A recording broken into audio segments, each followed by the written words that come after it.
it is Jayne Middlemiss. I've got to do this. It is a Traitors roundup. We are all watching Traitors. I'm absolutely obsessed this year. I don't know about you. The first traitor we have to talk about, she's already gone, Armani. I mean, Armani was perfect because Armani really thought she had everything together. Armani, I've never seen a worse traitor. Well, I have, Linda, but we'll get on to her in a minute. I have never ever seen someone who thinks she knows what she's doing and plays the game so badly. She really thought she could maneuver everybody when really nobody's safe. What you have to remember in this game, and this year they're doing this really weird thing where they're going, it's a team game. It's not a team game.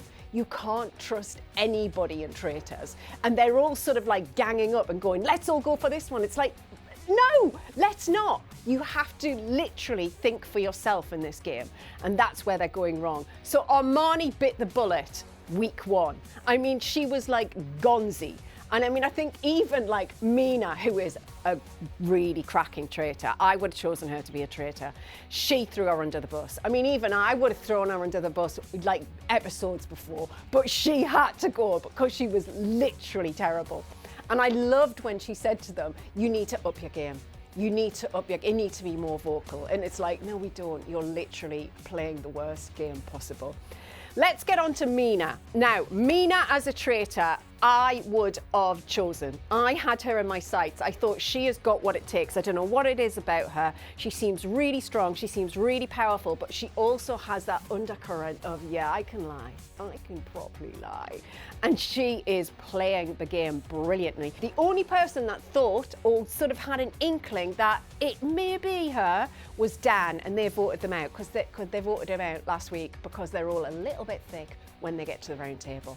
The only thing that they're doing really wrong is who they're murdering. What they should be doing, in my humble opinion, is kick out the traitors who have got absolutely no heat on them. And they're trying to frame people like Freddie.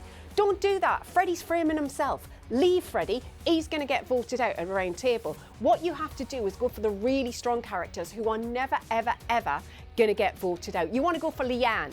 Leanne's got no heat on her. The only person who put heat on Leanne was Dan. End of. This is what they're doing wrong. And asking Anna to be a traitor when she had been clearly heat on her. There was no way. That was one of the stupidest moves I've ever seen in Traitors. Now, that's what I think they're doing wrong. What we have to get into now, and we have to really focus on this very, very hard, because we have to unpack the legend that is Linda the Traitor. Massive round of applause. I mean, her performances at breakfast have been paramount to somebody in Showgirls. I mean, the acting is so bad. The acting is, she's so brilliant. She's just TV gold, this woman. And we have to go really big on Linda this week because there is nowhere I think she will be in at the end of this week. I think she might survive one more round table, but she's got to go. I mean, they've got to have an inkling by now. My favourite thing, one of my favourite things I've seen on reality TV ever, Claudia goes, and so Traitors, and Linda goes, what? What? We're murdering the night. Cheers, Claudia. It's like, what are you doing? What are you doing? It was brilliant. And she starts nodding and I'm going, what's she doing? She's literally terrible. So Jake, the guy with the hair, spotted her straight away. He was on her. You literally turned your head when Claudia said faithful. Nobody actually jumped on that. They're all just they're all getting around the round table and going for one person. Completely, that is irrelevant because somebody's name gets brought up. It's completely brilliant. But my favourite thing is the acting at breakfast.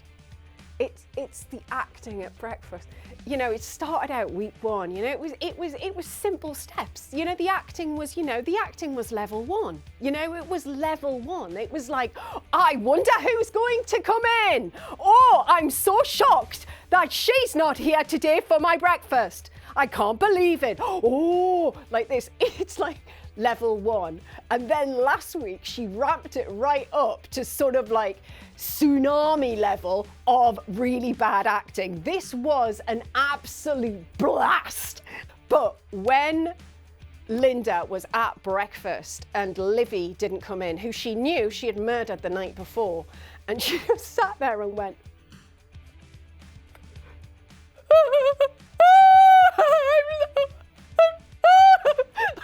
starts crying, no tears, absolutely no tears. And she's getting consoled by the priest, and everybody's like this. And she thinks she's putting on a stellar performance. Meanwhile, everybody else at breakfast going, why is Linda crying? This is really weird. This is so fit. She told me last night she had no feelings. Now she's like crying her head off about Livy. They weren't even friends. I mean, it's like, it's so obvious. And Mina's sitting there going, oh my God, this is like an absolute disaster. She's the worst person to have in my corner. She's literally terrible. I'm going to have to throw her under the bus. I would have thrown that woman under the bus day one, I'm telling you. But I'm glad I wasn't in, because she's literally the best actress in the history of bad acting. So we have to pay homage to Linda this week. We have to celebrate the legend of Traitors. I have watched every single season of Traitors in every single country. There has never been a worse one. There has never been anybody so obviously a traitor in that house. So now we have to get on to, why are the faithfuls really stupid this year? They are not thinking strategically. They're not thinking outside the box. What they are thinking is, right, you're my friend, and therefore I trust you. Anybody could be a traitor. Anybody. If you look at Dan, who went out last week, he was really close to Mina. Mina was like, you know, his best friend. And she was a traitor. And he was the only one that had Mina on the radar, because he said, I think it could be somebody close to me. So either Mina or Leanne, and he is out, absolutely out. Because he made a stupid mistake where he didn't own up to pouring the tar on that woman's head. Why was she so focused on the tar on her head? It was a game. Get over the tar on your head. Nobody wants to tell you to your face who's pouring tar on your head. It's not a nice thing. Just get over, move on, look at the facts. Look at the overall facts that Linda's clearly a traitor. Why? It's so interesting, because what we are looking at is when human beings get in intense situations, we go towards sort of like, who's the biggest character? How can I stay safe? And you follow the herd. They're all following the herd instead of thinking anybody could be a traitor and what are the facts here. But my favorite thing about the last episode, and it was left on a cliffhanger, was the card game. So the traitors had to choose 4 faithfuls to have a deadly game of cards. Fozia, you know, she had the card and Anna picked it straight away. And she really threw herself under the bus. Well, she wasn't going to keep it, but she let Anna keep the card. It's now down to Fozia, who I think is an incredible player in this game, versus Leon as to who is going out. And we do not know that until Wednesday. And that is one of the reasons Traitors is so brilliant, is because there's twists, there's turns. Even the traitors don't know who's going out. So it will actually be genuine surprise at the breakfast. Claudia has said, we don't know how this is going to happen. It's either going to be a final card game, or the traitors are going to get together and discuss which one they want to get rid of. Right? I think it's going to be which one they're going to get rid of, because then they're going to have that, and then they are going to have to murder the person to their face. I don't care which way this happens. All I care about is seeing Linda and her terrible acting skills trying to murder somebody to their face in front of all the other faithfuls. It is setting itself up to be one of the biggest, most legendary episodes this Wednesday, and I cannot wait. But can we just say, Claudia, I'm afraid this year you might have been usurped as the Queen of Traitors for the beginning of this, because I think Linda is now wearing that crown. Congratulations, Linda. Virgin Radio.